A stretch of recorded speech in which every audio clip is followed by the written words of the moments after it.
them on space flights, we want to make sure it's intact. So this cone is successfully closed. Start moving. Signal. That signal several minutes later. See the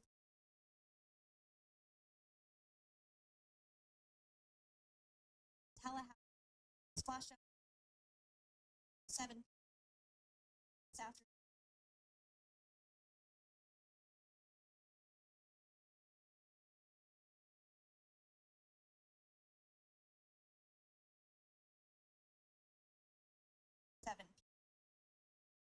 See there, screen.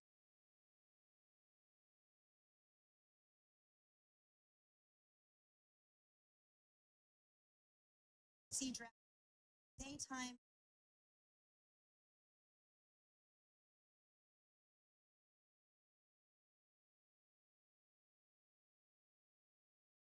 again. There. It's reentry. SpaceX mission. That is also where and resource seated. Sin is the that we multiple times continue to the prime to the crew. So here basically something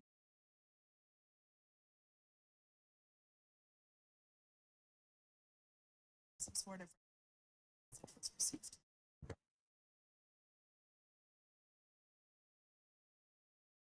Yesterday, communicating through something that's called a operation. Port 1 record.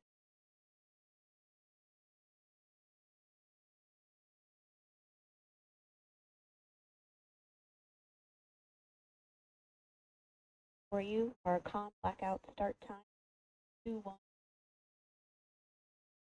Blackout end time is 2-1-5-1. Our splashdown name for your displays 2-1.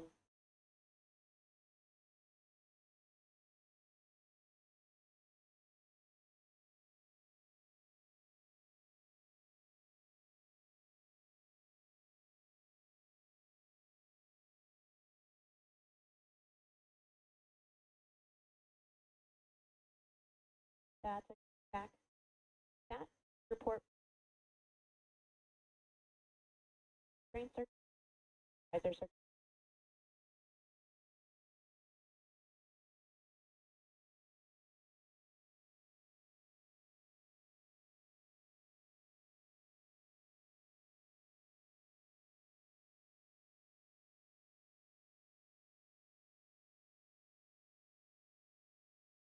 Engine.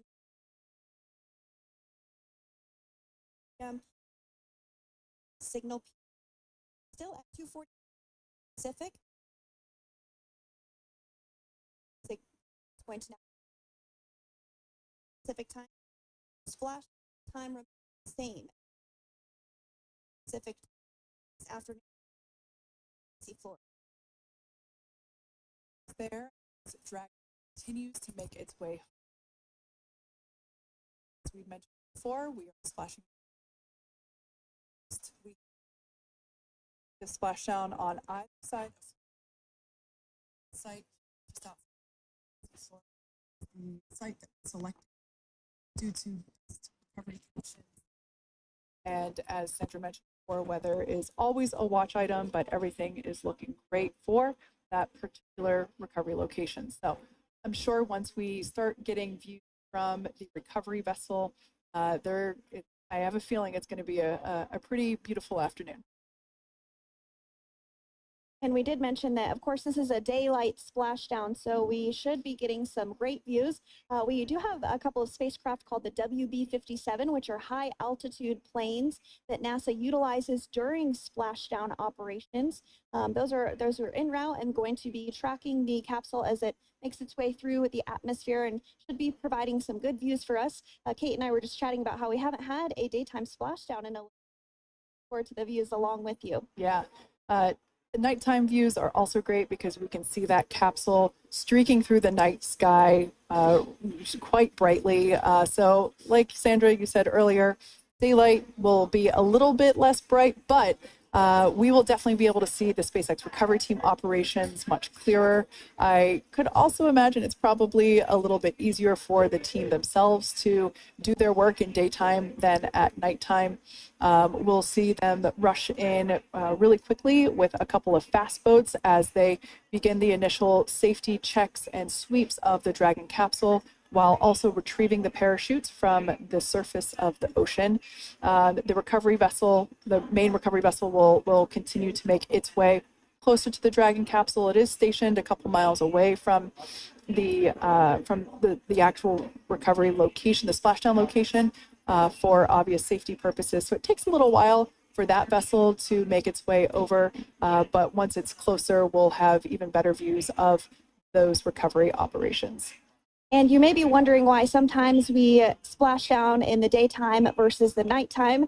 And believe me, we would all love for these operations to happen during regular daytime working hours. But unfortunately, orbital mechanics just doesn't quite work out that way. So it has to deal with the location of the International Space Station, as well as where the splashdown zone is on Earth and that trajectory, as well as the phasing. So as we mentioned earlier, sometimes we have phasing as short as 6 hours, sometimes in excess of 30 plus hours. It just depends on where the targeted area is that the capsule is going to splash down. So today's phasing has been 17 hours since undocking occurred at 10:05 p.m. Pacific yesterday evening for us here in Hawthorne, early wee hours for folks on the East Coast and other areas of the United States. Yeah, but regardless of whether it's daytime or nighttime, the SpaceX recovery team has trained and practiced and rehearsed for it all. So regardless of daylight, they are really efficient with those operations. And but like you said, Sandra, it has been a minute since we have seen a daytime splashdown on a NASA SpaceX crew mission. The last daytime recovery was on Crew 4, which was the debut flight for the capsule flying today, the spacecraft known as Dragon Freedom. And so yeah, kind of a fun fact there in terms of the timing of that daylight splashdowns. Once again, standing by for more communication with the crew. The next event that we have coming up is the start of that period known as loss of signal. That is the period still expected at 2:44 p.m. Pacific time. This lasts for several minutes while the capsule is making its way through the Earth's atmosphere. The heat shield located at the bottom of the capsule really doing all the work at that point in time in terms of using the atmosphere to slow the capsule down from its orbital speeds of 17,500 miles per hour. Our tablets are secure, restraints are tightened, visors down. We are configured for entry. And if you're just joining us, you just heard the call out there. We are 20 minutes from splashdown. The crew's visors are down and locked, and Dragon is ready. If it's your first time here, welcome. My name's Zach. I'm the founder and host here at the Launchpad Network. Here at TLP, it's our mission to inform and inspire the explorers of tomorrow because we believe that space is better together, and we are just 1 hour and 4 minutes away from seeing Butch, Sunny, and Crew 9 exit the Dragon Freedom capsule on the SpaceX recovery ship. But first, 19 minutes, 15 seconds to splashdown. I want to say a big thank you to Matatuz? I'm so sorry, I'm saying your name wrong. Matt E. Suze Adam Katana for donating 100 memberships and becoming a solar explorer. That is incredibly generous and helps us expand our coverage, so thank you very much. If you guys are interested in helping become a member or gift memberships, hit that little $ sign down below. PG, thank you for becoming a member as well. We are listening in to live SpaceX and NASA mission control coverage as we are 18 minutes, 45 seconds away from splashdown. We've got about 2 or 3 minutes till blackout, communication blackout, so we'll be listening then. If you guys have questions, you can send those in the chat by tagging us at the launch pad. We'll work on answering those live to the best of our ability. And following splashdown, make sure not to head out anywhere. We'll be following full crew recovery operations all the way to seeing all 4 astronauts exit the Dragon capsule on board the recovery ship. At 18 minutes, 18 seconds until that targeted time of splashdown. Take a moment, engage the like button, share out the stream if you haven't yet. Invite people to join us as the historic mission of Bush and Sunny, as well as the rest of Crew 9, comes to an end in just about 18 minutes. Let's listen back in to NASA and SpaceX Mission Control. Test pilot and distinguished graduate of the United States Air Force Academy. Nick spent 5 months in Iraq in support of Operation Iraqi Freedom. He voluntarily transferred from the United States Air Force to U.S. Space Force in 2001 and is an active colonel. His wife, Katie, is a retired U.S. Air Force colonel, and they have 2 sons. NASA astronaut Sunny Williams is a mission specialist for Crew 9. This was her 3rd visit to the International Space Station. She originally launched aboard Boeing Starliner spacecraft and arrived at the space station on June 6th. Following the agency's decision to return Starliner uncrewed, she became an Expedition 71 and 72 crew member, where she logged 286 days in space on this mission. But Sunny has a total of 608 days in space, the 2nd most time in space by a U.S. astronaut. 5 minutes until predicted calm blackout. We'll see you on the other side at 21:51.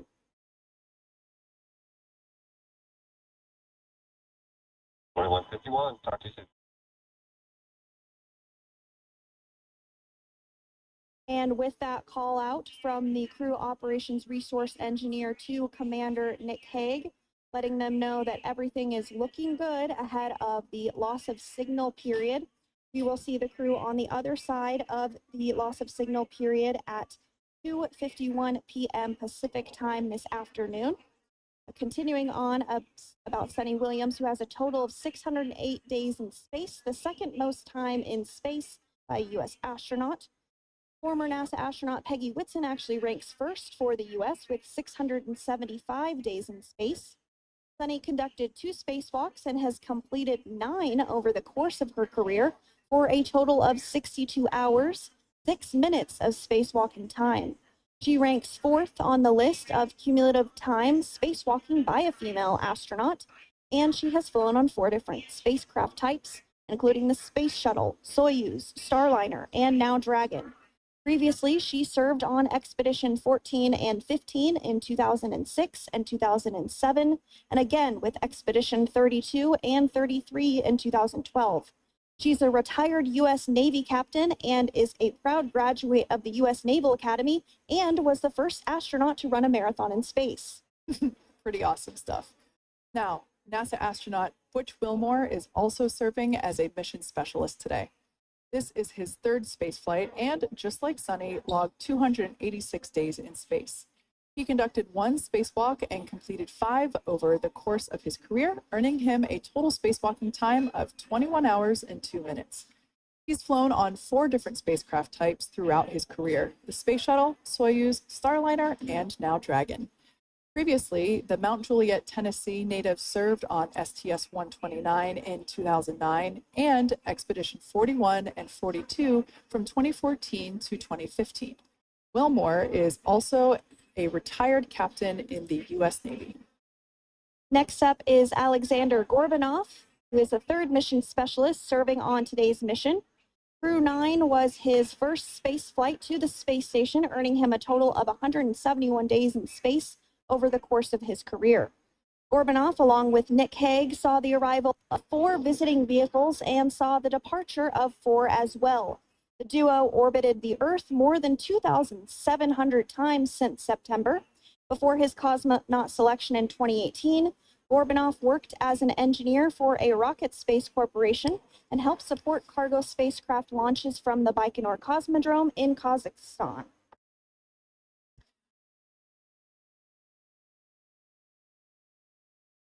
So if you are just joining us, we are continuing to bring you live coverage of Crew 9's return to Earth following their mission aboard the International Space Station, where they completed science and research investigations. We are targeting splashdown off the coast of Florida at 2:57 p.m. Pacific time. The next major milestone that we'll look ahead towards is what we call loss of signal, or LOS, when we won't have communications with the crew because they will be re-entering the Earth's atmosphere. And during this process, there is plasma that builds up around that heat shield. So we are not able to communicate with the crew, but we are anticipating to regain communications with the crew at a short time from now at 2:51 p.m. Pacific time today. As we said before, everything continues to look good for the return of the Crew 9 team. We are about to go into that period of loss of signal.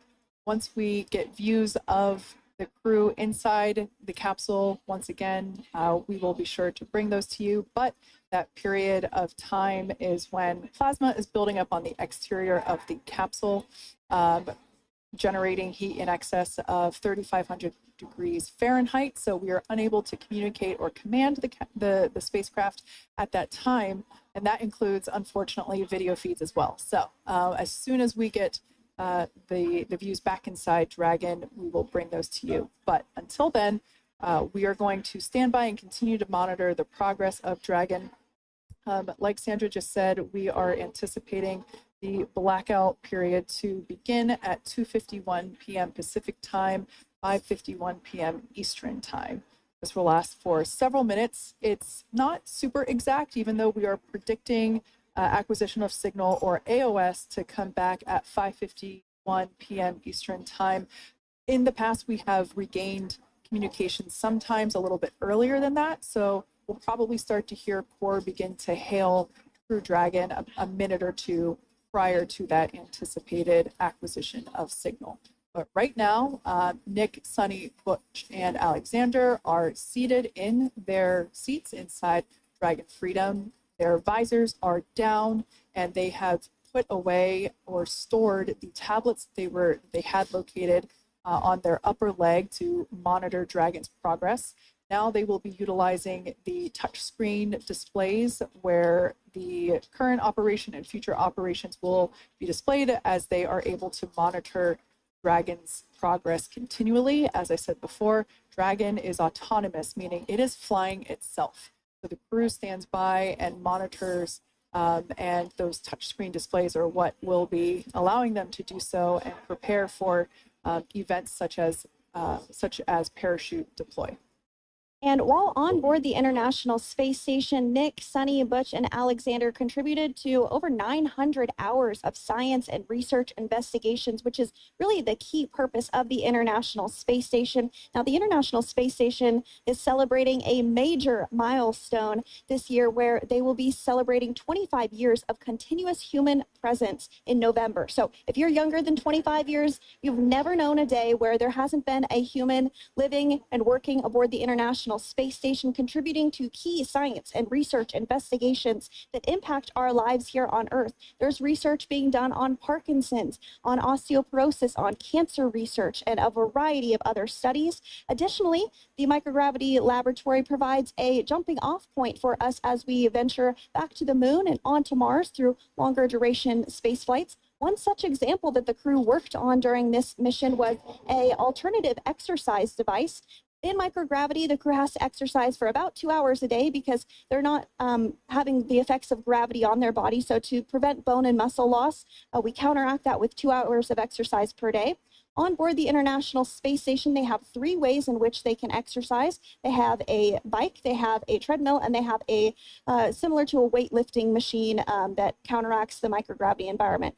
But a particular experiment that this crew tested out was a combination of all 3 of those in one smaller device. And this is really critical as we continue on to the moon, Mars, and beyond, because space is really important in spacecraft. So if we have something smaller that the crew might be able to utilize, that can potentially help us venture out even further into the solar system. So science is really the name of the game when it comes to the International Space Station. Some of the other science highlights that took place during this increment that are particularly interesting to me was we had the first wooden satellite that was deployed. This is a study to see if other materials might be more resourceful or renewable in space. So I'm really excited to see the results of that one as well.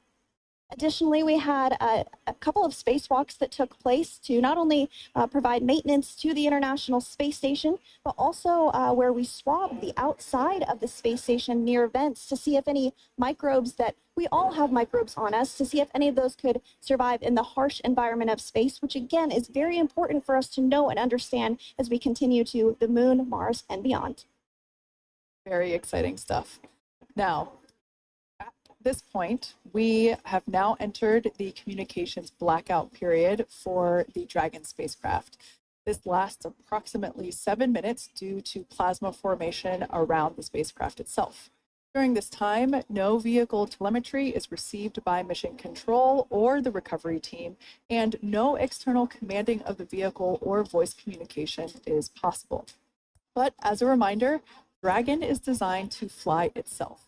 During reentry, the vehicle will be slowing down from orbital velocity, which is approximately 17,500 miles per hour. The top temperature that Dragon will experience upon reentry is 3,500 degrees Fahrenheit. This blackout period, as I said before, we expect it to last about 7 minutes today, concluding at 5:51 p.m. Eastern Time or 2:51 p.m. Pacific Time. We right there have our first view of Dragon Freedom coming home to Earth. And that view is from the WB-57, which is one of NASA's high altitude planes that is tracking. Now, because of the way that this camera is configured, it does look like it is dark, but it is indeed daytime, and you're beginning to see that plasma trail as Dragon re-enters the Earth's atmosphere. All of that is expected. We are anticipating an acquisition of signal around 2:51 p.m. Pacific Time, so just minutes from now, and you may hear the core begin to hail out or call Dragon for communications and see if we can potentially get communications with them a little bit earlier. Following this, we'll have two events in rapid succession. We'll have the drogue parachutes deploy at 2:53 p.m. Pacific, followed by the mains just 1 minute later at 2:54 p.m. Pacific Time, ahead of a splashdown at 2:57 p.m. Pacific Time off the coast of Tallahassee, Florida.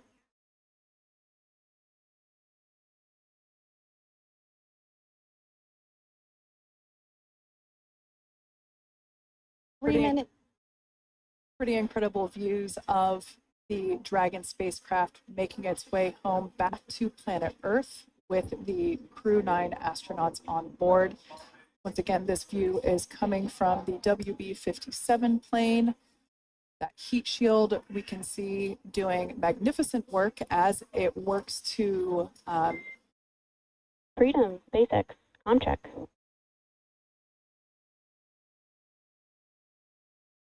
All right, we're going to start hearing the SpaceX Crew Operations Resource Engineer. SpaceX Freedom is with you. 4.6G. Enjoying the ride. Copy that, Freedom. Great news there from Commander Nick Hague reporting back. We see a healthy flight computer. Expect automated chute deployment. Freedom copy. Like we said before, things moving very quickly as Dragon Freedom makes its way home. Next event coming up will be deployment of the drogue parachutes. This occurs around 18,000 feet. GPS has converged. Expect nominal altitude for drogue chute deployment.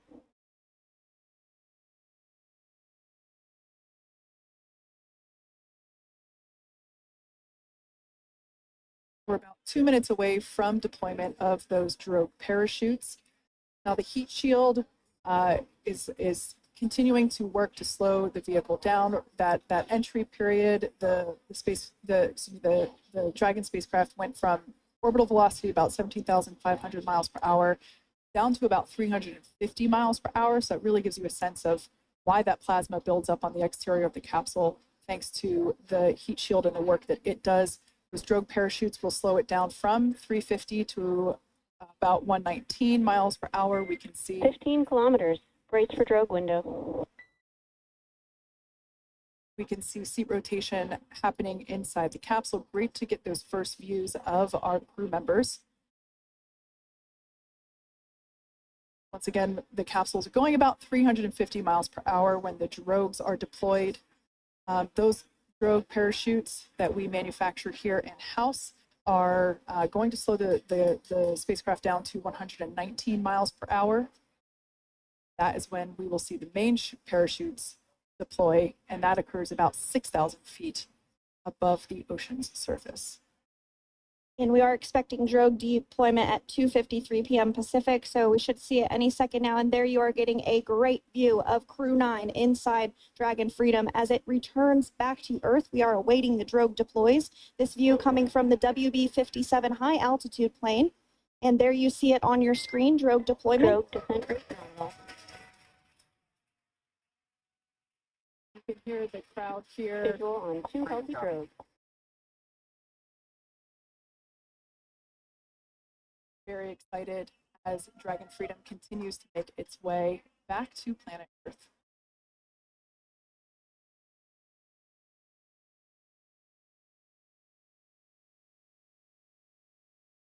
Step will stand by for the main deployment of the parachutes.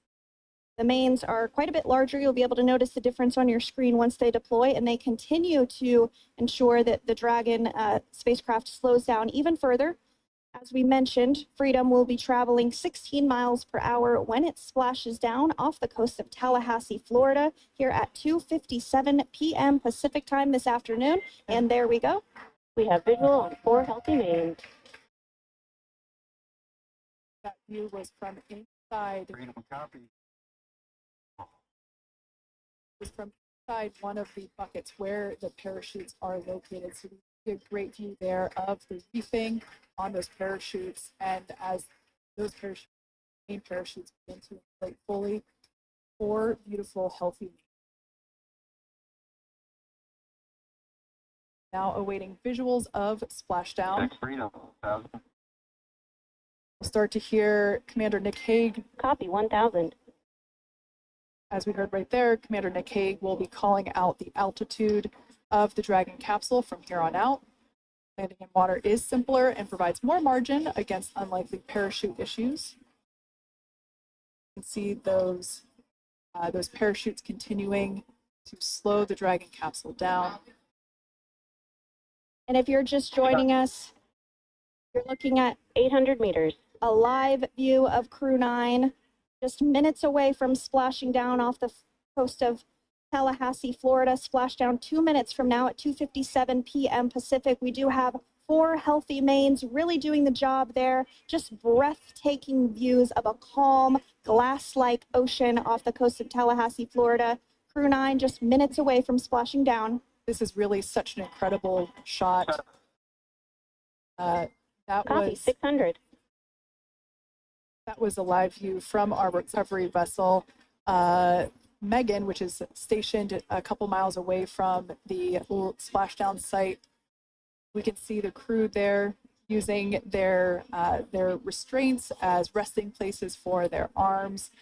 They were just in space moments ago, so their arms were able to float freely.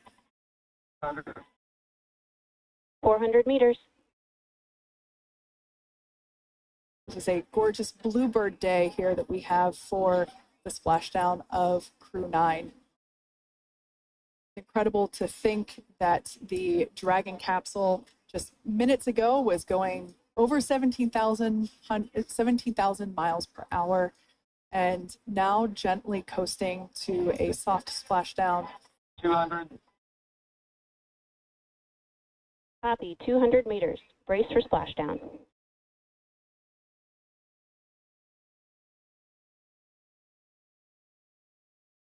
As you can see there on your screen, continuing to monitor progress of the Dragon spacecraft. And we're going to stand by for splashdown located in the Gulf of America, off the coast of Tallahassee, Florida.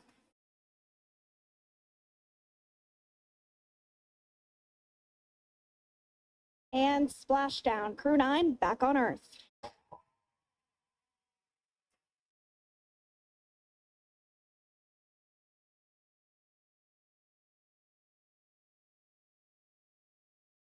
And SpaceX Freedom, splashdown. Good main release. Copy splashdown. We see main chutes cut. Alex, Butch, Sunny, on behalf of SpaceX, welcome home.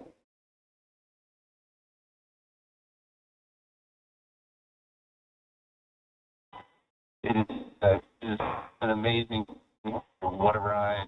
I see a capsule full of grins ear to ear.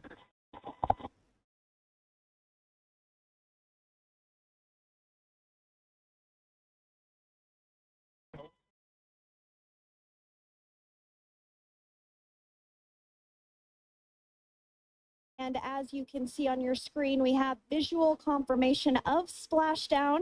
Dragon Freedom has returned home and NASA astronauts. System safety verifications are in progress. We'll report back when recovery personnel are en route.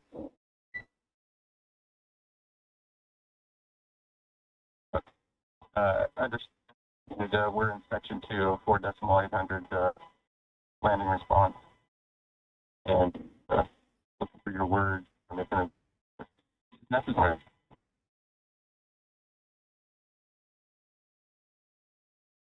The distance, we can see the recovery vessel making its way.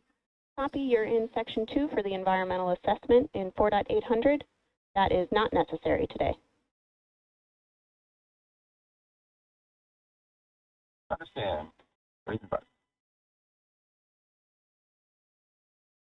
We will continue to have communications between the Corps and Nick Hague, the commander of Crew Dragon Freedom, which just splashed down 2 minutes ago off the coast of Tallahassee, Florida. Dragon Freedom has returned home with NASA astronauts Nick Hague, Sunny Williams, Butch Wilmore, and Roscosmos cosmonaut Alexander Gorbunoff. They're back on Earth after approximately 17 hours of a return journey from space.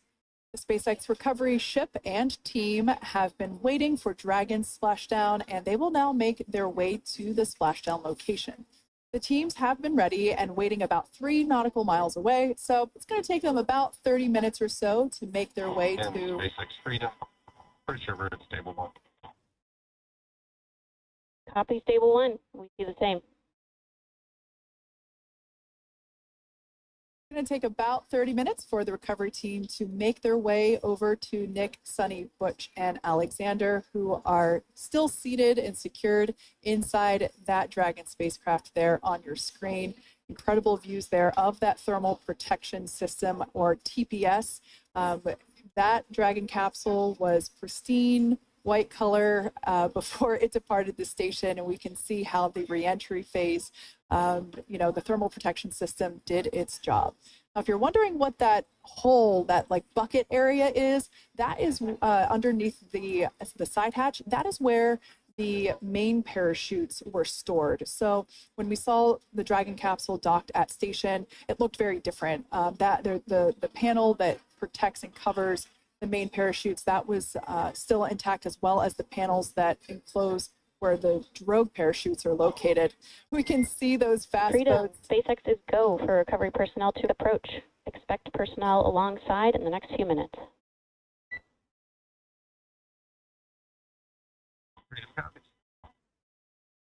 We can see those fast boats. We weren't kidding when we said they were fast. While it does take about 30 minutes for the main recovery vessel to make its way over to the capsule, these fast boats will be doing a couple of things simultaneously. A couple of them are going to be working to retrieve the parachutes that you see in the background there of this drone shot. Those parachutes will be retrieved from the ocean surface. We want to make sure we are able to pull those out. The recovery vessel there closest to the spacecraft is going to be performing some safety checks. We can see there they're using an instrument that is basically working to detect if there are any hypergolic vapors or fumes that are still residing in and or around the Draco thruster nozzles or outlets. The hypergolic fuel, which is necessary for on-orbit burns to maneuver the spacecraft. Unfortunately, those hypergolics are unable to be breathed. They are toxic, and so this team here is doing those initial safety checks to make sure that it is safe for the rest of the recovery team to approach the spacecraft. They're also checking to make sure that any residuals from the pyros are safe and are not going to cause any issues. We can see the team working their way around the spacecraft to do these basically these sniff tests on all of those Draco thrusters. And as we continue to await the recovery of our Dragon spacecraft with NASA astronauts Nick Hague, Sunny Williams, Butch Wilmore, and Roscosmos cosmonaut Alexander Gorbanov inside, Dragon has autonomously completed several steps to safe itself following splashdown. We are continuing to see Dragon in what is known as stable 1 configuration. That's kind of the ideal configuration following splashdown. It's upright, and the Dragon capsule is in the right configuration for it to be hoisted into the recovery vessel Megan, which you do see a little ways off in your screen approaching. Dragon will continue to remain live on air with you through that recovery process, all the way through the point where the crew is extracted from the Dragon spacecraft. Now, if you are just joining us, the mission has gone smoothly so far. Dragon successfully splashed down off the coast of Tallahassee, Florida at 2:57 p.m. Pacific, 5:57 p.m. Eastern Time this afternoon. Approximately 17 hours prior to splashdown, Dragon autonomously undocked from the International Space Station, completed a series of departure burns, jettisoned its trunk section, and performed its final burn, the deorbit burn. This placed the Dragon spacecraft on a trajectory toward Tallahassee, Florida. Dragon successfully re-entered the Earth's atmosphere, followed by deployment of its parachutes to slow the spacecraft down to a gentle splashdown. We're now going to follow the Freedom. Hypergol sweeps and unfired ordnance checks are nominal. Rigging is in progress. Approximately 25 minutes until capsule lift. Stand by for PMC with SpaceX flight surgeon.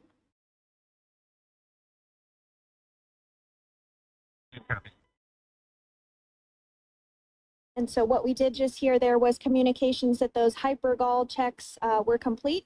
They didn't find any of that upon those checks, so we'll continue to move through the timeline. Next up is a process called rigging, which you see happening right now on your screen. This is when a SpaceX recovery personnel actually works to climb aboard the capsule and work through procedures ahead of lifting onto the nest of the recovery vessel Megan. We heard it's going to be about 25 minutes or so until that lift actually takes place.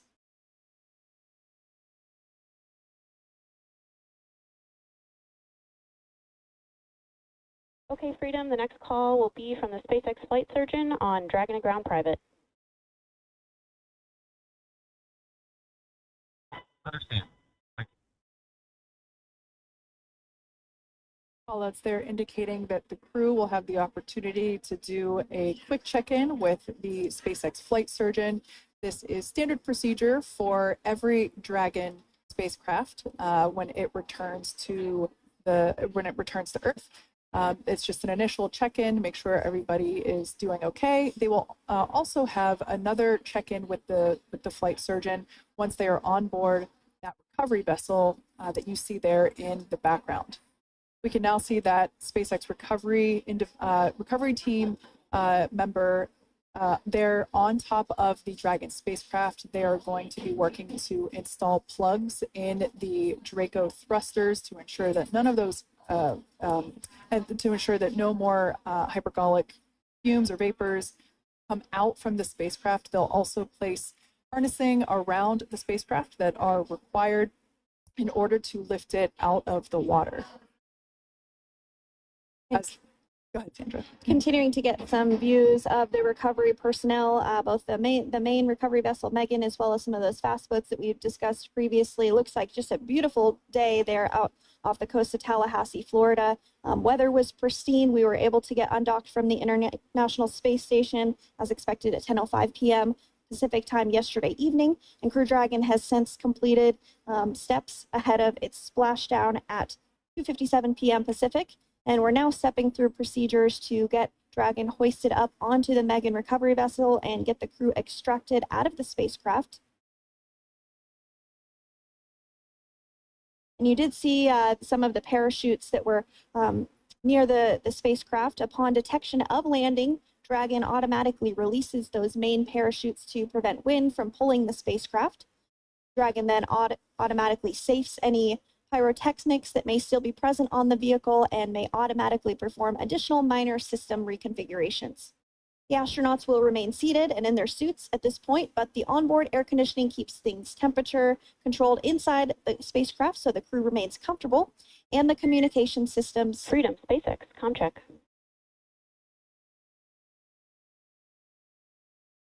SpaceX, this is Freedom. Yeah, I'm clear.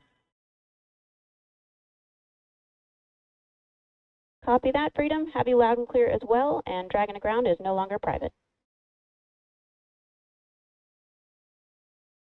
Understand. As we saw there on the screen, we have a couple of fast boats in the recovery fleet that have quickly moved into the splashdown location.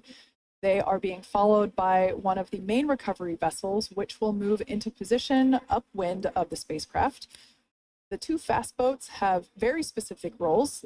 Excuse me. The first approach is focused on immediate safety inspection, as we saw. They do this for spacecraft integrity and checking for any presence of those hypergolic propellant vapors.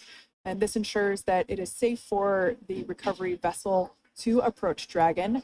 Once Dragon is cleared for full approach, as we heard is the case today, the team begins rigging the spacecraft for water recovery by the recovery ship.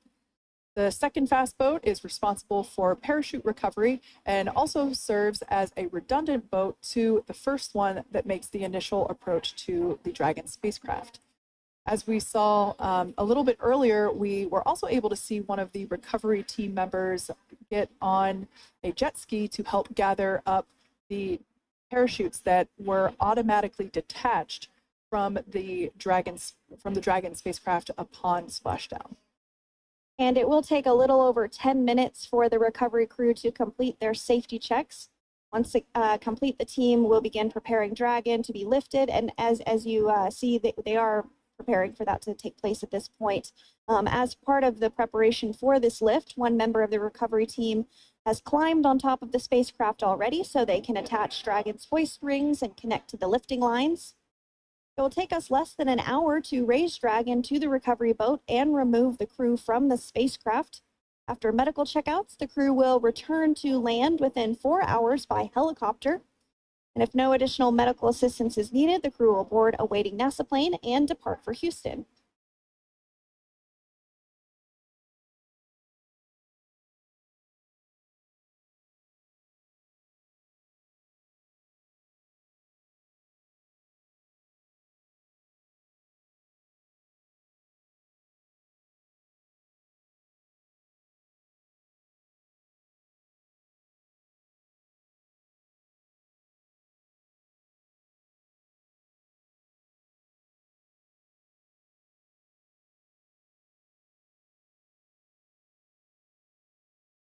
And as we continue to await Dragon to be hoisted up onto the ship, we have a very special treat. NASA Public Affairs Officer Jaden Jennings, who is actually on the recovery vessel and had a bird's eye view of the splashdown today. Jaden, how are you? How was the view from the recovery vessel? Hi, Sandra. How do you hear me? I've got you loud and clear, Jaden. It's so great to hear you. Awesome. So splashdown, Sandra, was nothing Freedom, short of be advised. spectacular. We are transitioning the forward link. Tom will be unavailable for approximately 5 minutes. Freedom.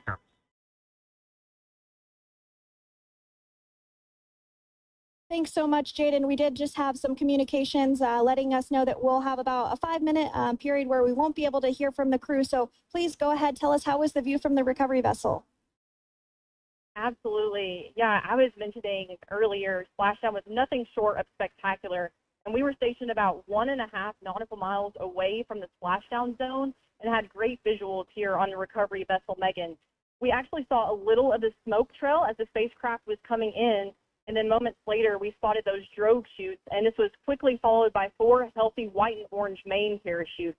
We then tracked Dragon all the way down as it slowly propelled into the ocean, and I think I speak for all of us on the ship when I say a new core memory was made today, and we are looking forward to having Crew 9 on board with us a little later.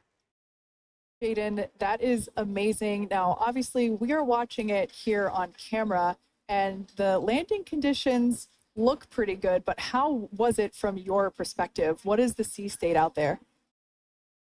Absolutely. Absolutely. So we've had optimal conditions for splashdown, and today it is sunny and 63 degrees outside right now with clear skies, light winds, and calm seas. The sea looks absolutely beautiful right now, and light blue with the sun reflecting from it. And hey, I think the crew's going to like what they feel weather-wise on this picture-perfect day for splashdown off the coast of Tallahassee. Thanks so much, Jaden. It certainly looks like a beautiful day. Can you tell us a little bit about the journey of the recovery forces to get to this point? Sure. So one unique aspect of this recovery was the onboard training on station conducted for Butch and Sunny to ensure they were ready to return on a Dragon spacecraft. That training covered all aspects of their return, including nominal and contingency departures, deorbit burn, splashdown, and post-landing ops, which is what this team is preparing for now.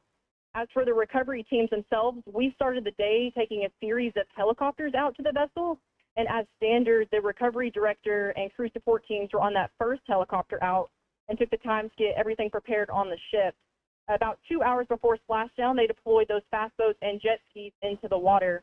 I was actually on the second helicopter out, and we were on the vessel about 1.5 hours before splashdown and landed on top of the helicopter pad on the Megan.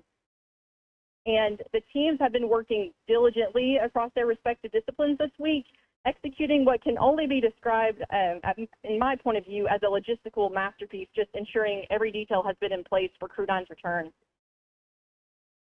That is such great news. I'm so glad that you're able there to experience it in person. Now, can you tell us a little bit about what's next to retrieve the crew for the recovery personnel on board? Yeah, Kate. So coming up next, Dragon will be hoisted into the on-deck translation system, or the nest, at the aft end of the ship, and then will be translated pretty quickly towards that egress platform. We'll perform another series of safety checks as final precautionary measures just to make sure there are no hypergolic vapors present before opening that side hatch. And then once that side hatch of the spacecraft is open, the crew will be assisted out of the capsule one by one from NASA and SpaceX. Freedom, SpaceX, check. Freedom's got you loud and clear. Thanks, Nick. I've got you loud and clear as well. We have completed our forward link transition.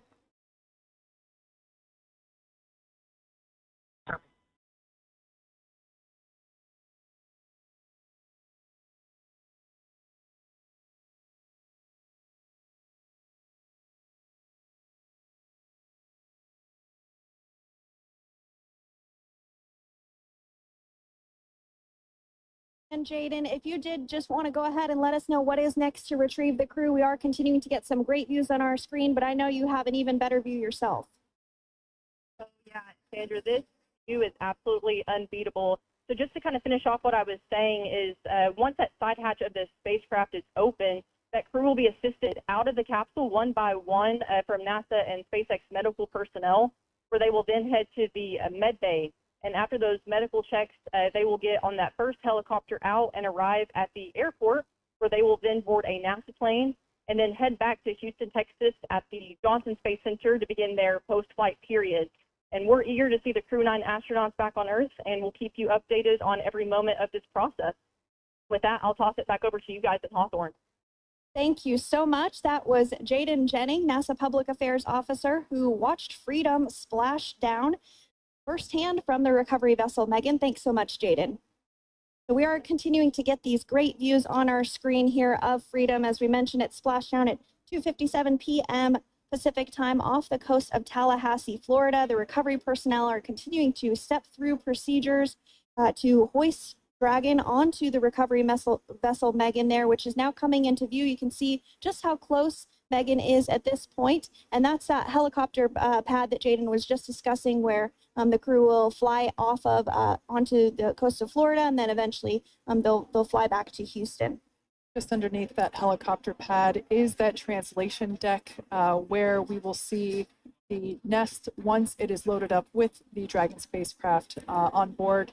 The nest will be translated to the forward end of the recovery vessel, and that is where our Crew 9 team members will egress from the Dragon spacecraft. Now, here on your screen, we can see dolphins, actually, who want to come and play with Dragon.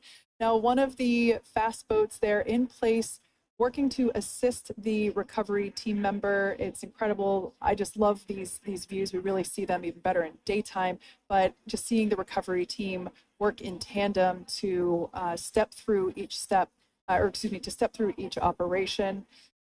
You know, obviously they're getting quick assists from the honorary part of the recovery team, those dolphins in the water there. Now, the recovery team member that is crawling around the Dragon spacecraft, earlier we saw a view where it was like a spider monkey pose. We can see that individual now standing in the bucket where the main parachutes were stored while Dragon was on orbit. Obviously, those main parachutes were utilized for splashdown today. They were deployed and cut from the Dragon capsule, and one of the fast boats one of the other fast boats of the recovery team working to pull those out of the water. Now, the recovery team member that is there working on top of the Dragon capsule, earlier we saw that person performing safety checks. Now we can see some harnessing being placed around the capsule. This harnessing is what will be used to lift the Dragon capsule out of the water and onto the recovery vessel. Wow, we got a cute little pod of dolphins. It wasn't just one or two.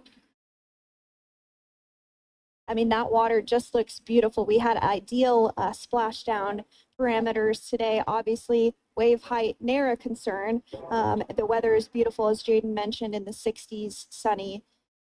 Looking forward to seeing Crew 9 exit the capsule here shortly once they get hoisted onto the recovery vessel Megan. We can see that recovery vessel slowly but surely closing the distance there between, oh, dolphin cam back again. We can see that the Dragon capsule and the recovery vessel, that distance is closing.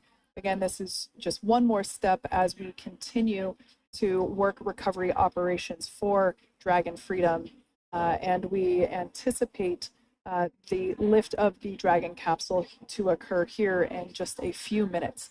Now, once all of the rigging is on the capsule and it's hooked up to the recovery vessel, we will see the hydraulic arm, which is that kind of like bridge-like structure there at the aft end of the recovery vessel. We'll see that articulate backwards, and that's a good sign that we're getting even closer to pulling the capsule out of the water. It will then move forward, and the capsule will be placed inside of what you can see there is basically a basket. We call it the nest, Dragon nest, where that's where the capsule will be placed in order for it to be translated to the forward end of the vessel and for the astronauts to egress.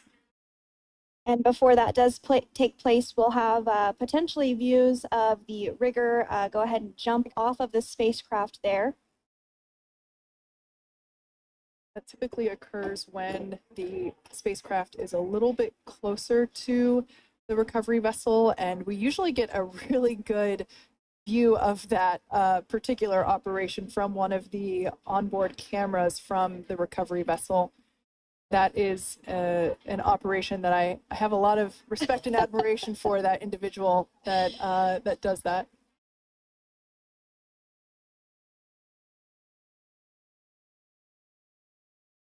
So again, Dragon continuing to get closer and closer to the recovery vessel, Megan. You see some of those ropes now coming into view as well. You are just joining us. Crew 9 splashed down off the coast of Tallahassee, Florida at 2:57 p.m. Pacific time with NASA astronauts Nick Hague, Butch Wilmore, Sunny Williams, and Roscosmos cosmonaut Alexander Gorbanov. They're now working through procedures to hoist this spacecraft up onto the recovery vessel Megan. We just saw that hydraulic arm get lowered into the lifting position. That arm will be the mechanism that is utilized to lift Dragon up and out of the water and into the nest located there at the aft end of the recovery vessel. And the recovery vessel being used today is, as we mentioned multiple times, is named Megan, but that's actually after NASA astronaut Megan MacArthur, who flew on Crew 2 a couple of years ago.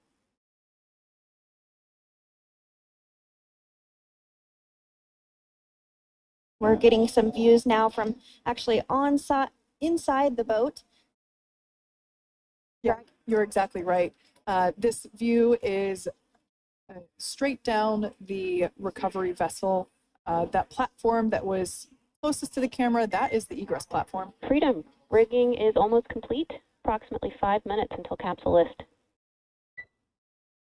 Great news there from Space Explorer.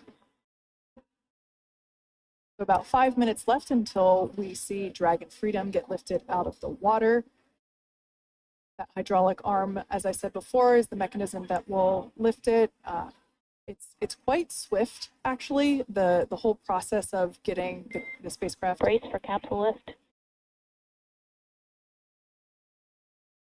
Bracing. There it goes, Dragon Freedom being lifted out of the water and onto our recovery vessel, Megan.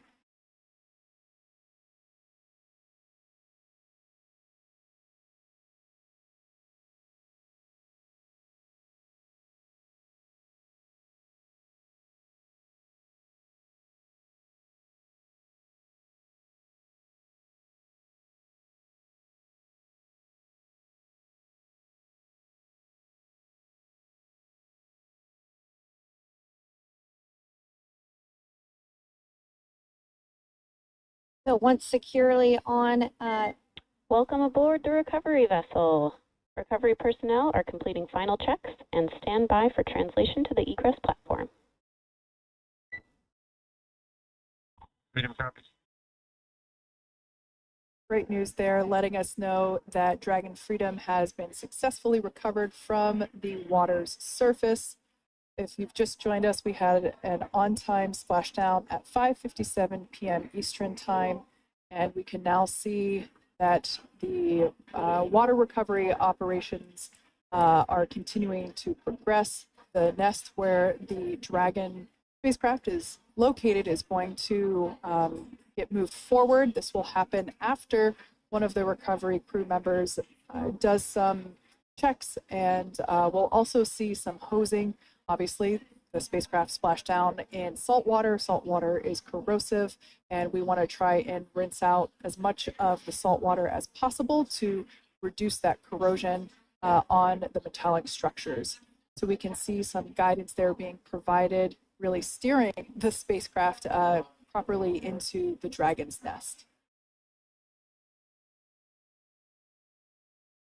and it's been 30 minutes since Dragon splashed down, and as you can see there, the spacecraft is already on board the recovery vessel Megan. Things continuing to move very smoothly today throughout the entire operations from the deorbit burn up until this point as well. And Freedom, it looks like the positioning wasn't quite right, so they are working on repositioning the capsule in the nest now. Okay, copy that. Thanks.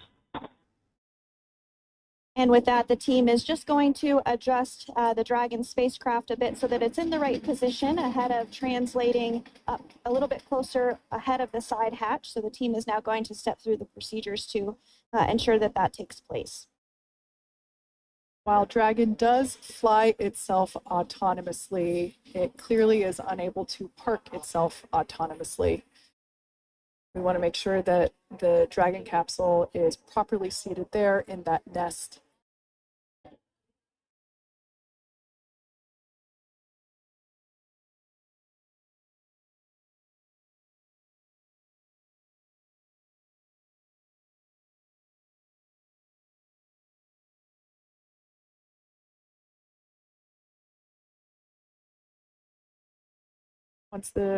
Once Dragon is fully seated in the nest, we'll probably see a bunch of that salt water come out from the bucket there located underneath the side hatch. Some salt water splash out. As I mentioned before, one of the recovery team members will begin hosing down the exterior of the spacecraft.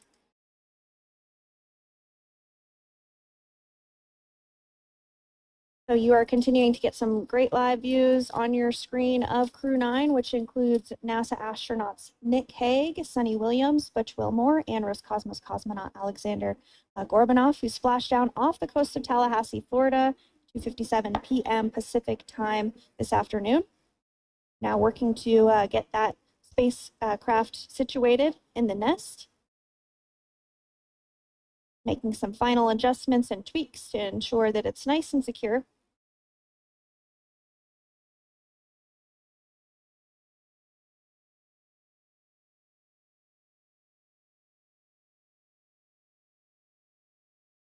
Once the spacecraft is seated and secured and oriented correctly in the nest, Dragon will be moved into the hangar located underneath that helipad that we saw earlier from the aerial views during recovery.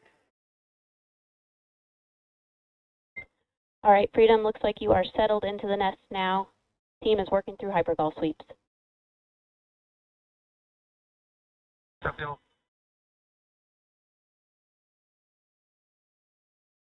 Call out there telling us that the recovery team is doing the second round of those hypergolic sweeps. This helps ensure that everyone, all the recovery team members that are located basically right where this camera is located on, towards the forward end of the recovery vessel, that they will all be safe once the spacecraft is translated forward. So we're just doing some additional steps to make sure that the hypergolic propellant that is utilized for maneuvering the Dragon capsule while on orbit, making sure that none of those vapors are still present on the exterior of the capsule. That's right. And there are a variety of individuals on board the boat that help with recovery operations. Not only do we have the recovery personnel that you see here, but we also have a doctor that will check out the crew members as standard procedure. As with any spacecraft that is returning from space, we always perform a medical check with the crew. So you will see the crew come out of the capsule and be placed on stretchers, just like with the Soyuz landing and with all of our Dragon splashdowns. That is the nominal procedure.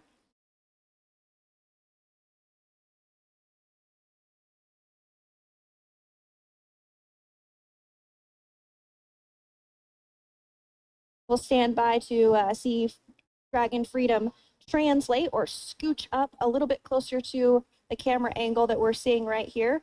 And then teams will step through procedures to get that side hatch opened. You see it right in the dead center of your screen there. It's kind of that rectangular shape. It has not been opened since since Crew 9, which include Nick Hague and Alexander Gorbanov, launched back in September from the Kennedy Space Center in Florida. So that will be the very first time that that hatch is opened. Once docked to the International Space Station, crew enter through the top hatch, which was where the nose cone is now closed. That's the hatch that they actually utilize to go ahead and get inside the International Space Station. And if you're just joining us, welcome here to the launch pad. That is a gorgeous view of Crew Dragon Freedom successfully loaded onto the recovery ship. It's going to take about 10 minutes for us to see that hatch open and that shot inside of Dragon, where we can see Butch and Sunny and Crew 9 all on board safely home. Some of clearly the most incredible views we've seen of a Dragon recovery. We had the Dolphin recovery crew show up as well, and definitely make sure you stay tuned for some of these shots as clips on the channel. But if it was your first time here, Well, I know there's many new people. Welcome. My name's Zach. I'm the founder and host here at the Launchpad Network, and here at TLP, it's our mission to inform and inspire the explorers of tomorrow because we believe that space is better together. And if you haven't yet, take a moment, hit the subscribe button. It's free to do so. If you enjoy space, we bring you full live coverage of almost every launch from around the world. We bring you docking, undocking, and return to Earth coverage, live mission trackers of in orbit to the moon and Mars, and more, all right here on the Launchpad Network, because we really do believe that space is better together, and we're thankful to have you here. We got people tuning in from all over the world. I know we did it earlier, but let us know in the chat where you're watching from. There are still new people here. We're going to continue to follow along and listen in to NASA and SpaceX for updates as we await Crew Dragon Freedom to be transitioned across the deck of the recovery ship towards those two little chain links you can see there. That is where they will go. The hatch will be opened, and we will welcome the crew officially home. It's going to take generally roughly about 8 minutes. It's always a little different with each mission. They did have to reseat the Dragon in the Dragon nest before they do this transition, but it definitely does look like they're getting ready to begin that translation of Dragon towards the welcome back platform area. If you guys have questions, you can send them in the chat by tagging us at the Launchpad, and I'll try to work on answering some of those live in the chat while we continue to follow along. If you enjoy space, though, make sure you bookmark tlpnetwork.com. That's where you can check out our launch calendar to stay up to date on the next launches and whether we will have live coverage of them or not. We also have our news area where you can stay up to date on the latest space news. We are 1 day, 7 hours, 27 minutes from the next launch, which is NRL 157, launching out of Vandenberg in California. Chick Place, thank you so much for that super chat. I appreciate that. Thank you so much for that support. We got people tuning in all over the world. It's great to have you here. My is in San Diego. We got Alaska in Alaska. We got Mendocino in Sweden. Welcome. Nathaniel's in Kodiak, Alaska. Tamaris. There is translation happening of Crew Dragon Freedom. You can see them spraying it down, making sure that it is all safe and ready for that crew to get right up next close to it. RM's in El Salvador, Todd's in Washington, John's in Rochester, Collins in Jacksonville. Let's listen back in to NASA and SpaceX as we get ready to welcome home Crew 9 and Butch and Sunny as their mission finally comes to an end. Water, so we're trying to rinse off as much of that salt water as possible, and we can see the spacecraft continuing to move closer and closer to that recovery deck. Freedom, the crew is working on side hatch opening now. Expect hatch open in about 2 minutes. Okay, copy that. Here, I just wanted to say that you guys, you and the team did an awesome job. Both uphill and downhill. Just really, really impressed. Thank you. Thanks, Nick. It's been an honor. This is a pretty exciting moment coming up. We are working to open the side hatch. One thing that may not be obvious from, just looking at the spacecraft here is that this side hatch that we're about to open, the last time it was open was when this spacecraft was at the launch pad. This side hatch is what is used for initial capsule ingress and final capsule egress, but all comings and goings from the spacecraft while it is on board the space station are from the forward hatch, which is located at the top of the spacecraft under that nose cone. So this is a pretty exciting moment because it will be the crew's first breath of fresh air since boarding their ships at the start of their journeys last year. And the very first person that will have the opportunity to say hello to the crew once that hatch is open is a SpaceX medical recovery personnel representative. Then we'll see procedures take place to remove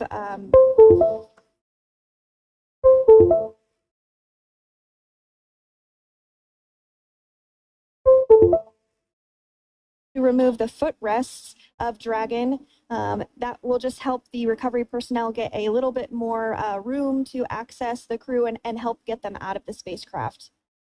Yeah, you're absolutely right. Safety is, once again, top priority here, and removing those footrests from all 4 seats will be helpful as a recovery, as a SpaceX recovery team member will actually go into the capsule into Dragon Freedom to help the crew members unbuckle and stand up, and essentially we'll also see a fun little slide be put in place to help the crew members exit the spacecraft safely. So yeah, we're gonna remove all 4 of those footrests to basically give a little bit more working room inside the spacecraft. That's right. And we did hear the go for that hatch opening. So we're just a couple minutes away from being able to see that. And then we might be able to get the chance to see a couple of views inside of the Dragon and see the crew following their splashdown. Now, opening that side hatch isn't quite like opening, the door to your car. We have to depress the seal around the side hatch, as well as, we'll now see them open that side hatch up.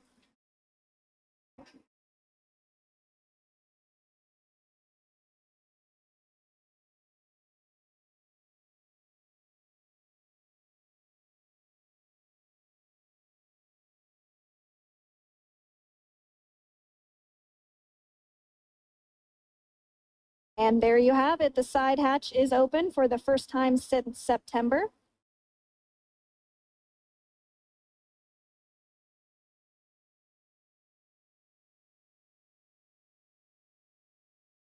We can see some of the protective equipment there that was brought into frame that will help protect the edge of the side hatch, one, from any potential damage. Oh, we can see the recovery crew member there taking photos of the side hatch seal. This is part of the standard operation for recovery. These photos will get saved into our procedure. We'll then install that protective frame around the side hatch. This helps to ensure that the side hatch itself, the edges of it, incur no damage while crew members are coming out from the spacecraft.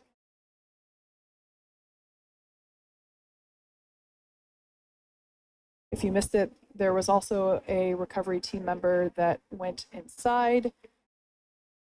So there are now 5 people on board the Dragon spacecraft.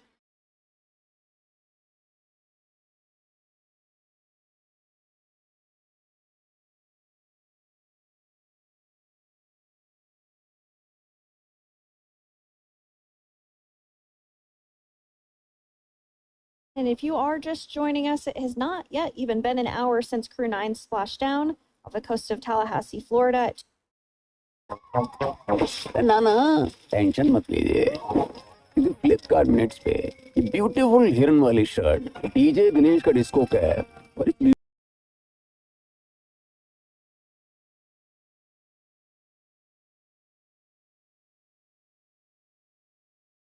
continue to install that protective area around the hatch and then remove the footrests. So we're a couple minutes away from seeing the crew egress, but not too long away.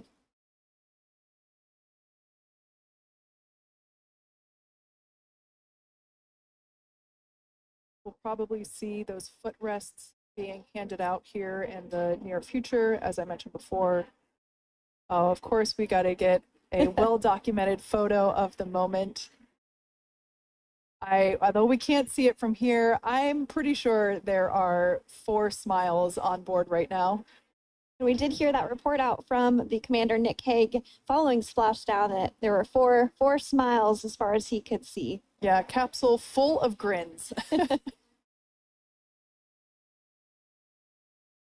Now, generally speaking, and there we do see Crew 9, some happy waves, smiles all around back on Earth.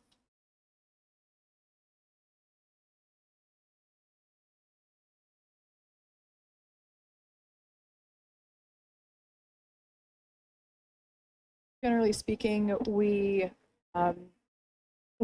have the individuals in the 2 center seats of the spacecraft exit first.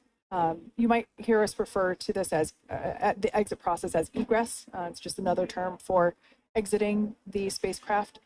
Generally speaking, we most of the time have the 2 center seats egress first, as it makes moving around inside the capsule a little bit easier.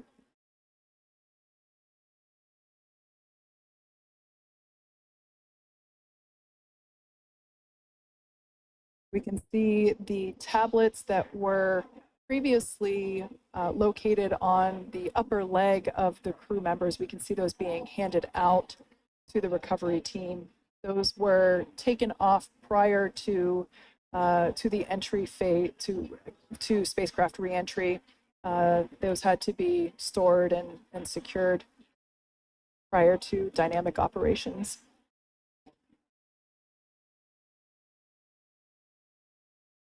It looks like we are starting to see the footrests also be removed. I just saw one there on the screen. There are 4, of course, one for each crew member.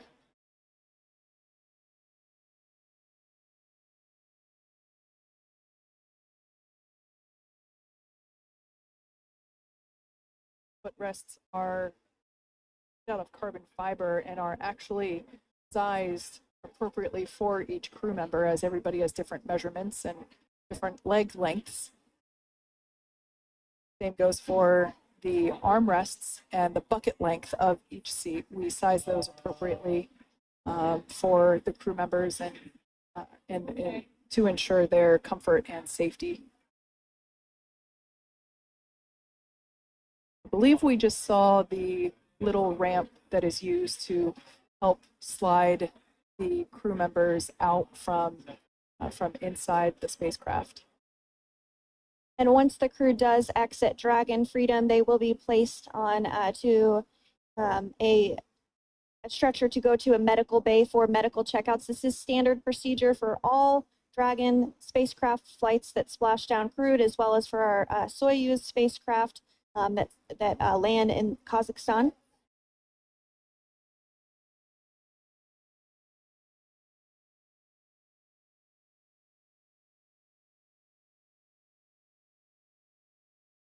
We could see the exterior of Dragon Freedom quite clearly in this shot, and it's such a beautiful sight.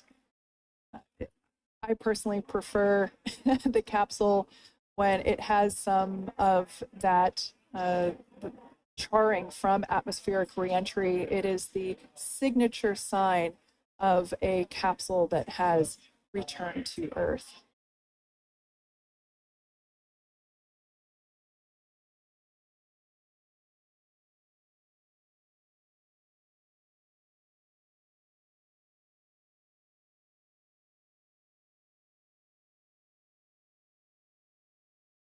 Continuing to stand by for our first crew member to egress or exit for Dragon Freedom following their splashdown at 2:57 p.m. Pacific time.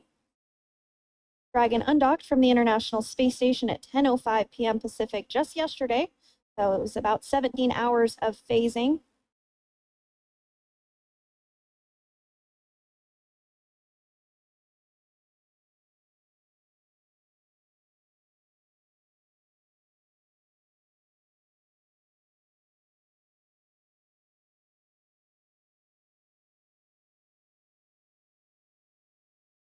And while on board the International Space Station, Crew 9 contributed to 900 hours of science, over 150 research experiments and investigations, making great use of the microgravity lab of the International Space Station, which celebrates 25 years of continuous human presence this November.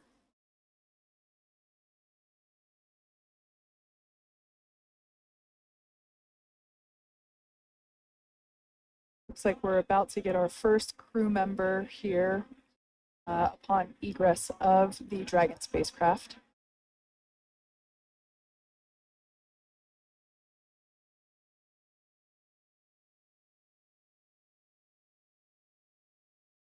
We are standing by for that egress. Outside of Dragon, you do see one of those stretchers. This is the expected procedure, as the crew will be taken to medical facilities following their exit from Dragon.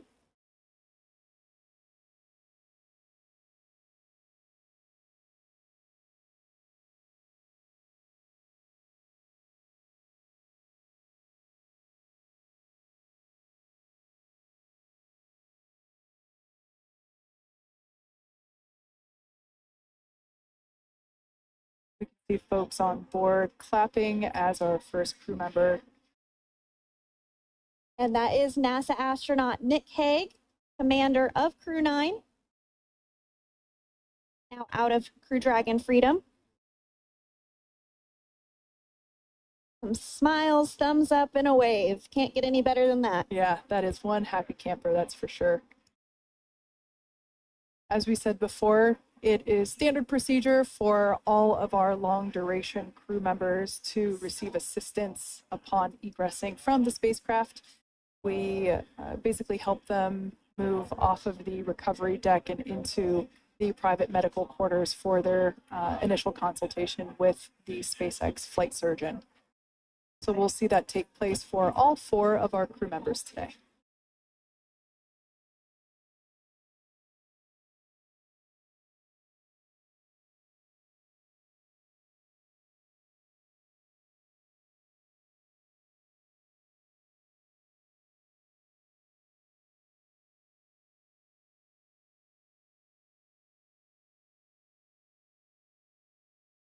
And we are standing by for the next crew member to exit Freedom.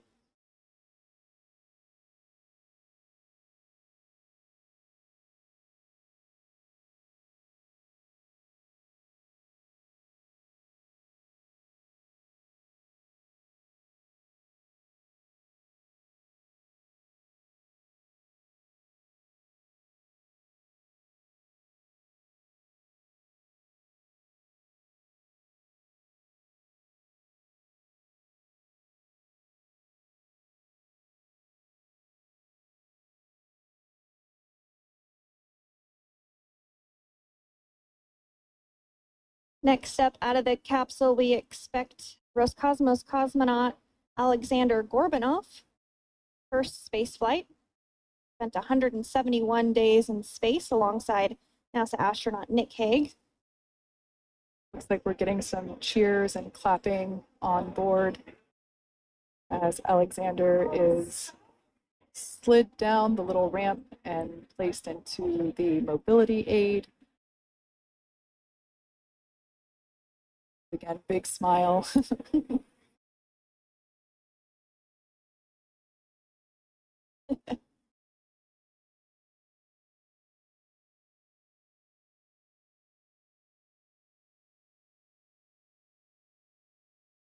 Now, the 2 crew members remaining in Dragon are NASA astronauts Sunny Williams and Butch Wilmore. They completed 286 days in space. One of the remaining footrests being removed from the Dragon spacecraft.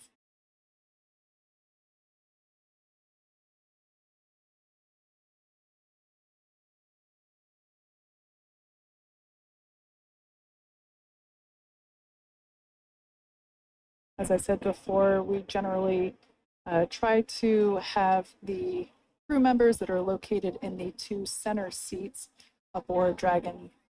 We like to have them egress first if possible, as it creates a little bit more movable working room inside the spacecraft.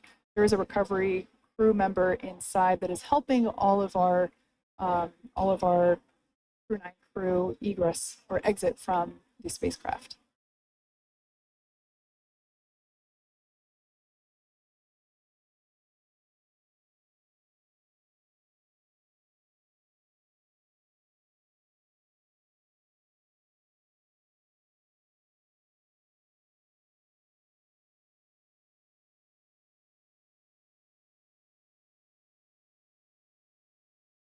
We are standing by for the next crew member to egress or exit Crew Dragon Freedom following the splashdown not even an hour ago at 2:57 p.m. Pacific time.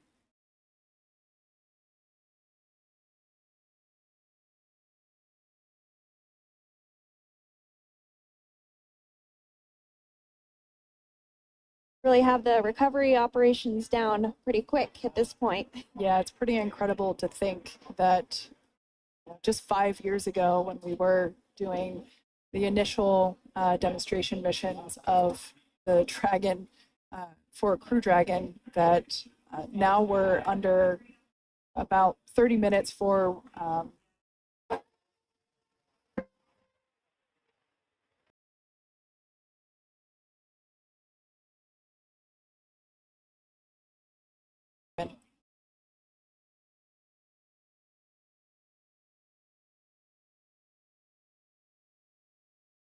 for those of you that have just recently joined, the Dragon had an on-time splashdown. Looks like we're getting our next crew member here. That is none other than Sunny Williams. Big smile, big waves. She, like her other crew members, now will be assisted onto the mobility aid.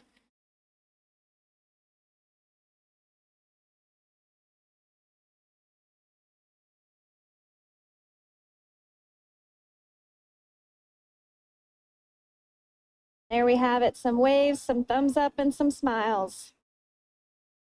Definitely seems to be a theme among all recovery operations.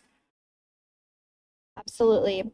And of course, that leaves NASA astronaut Butch Wilmore inside Dragon in seat 4.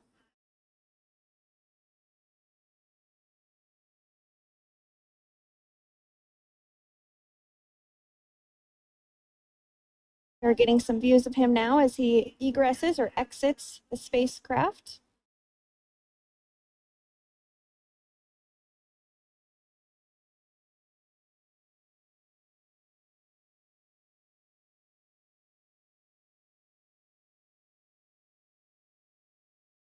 Once again, some elation and cheers there from Butch Wilmore.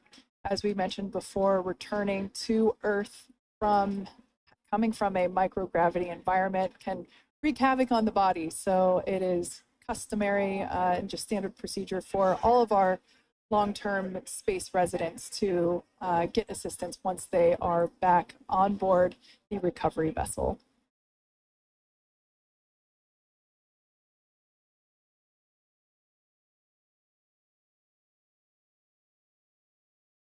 Well, now that Nick, Butch, Sunny, and Alexander are safely back home on Earth and getting checked out by the NASA medical team, we're going to wrap up our live coverage of their return.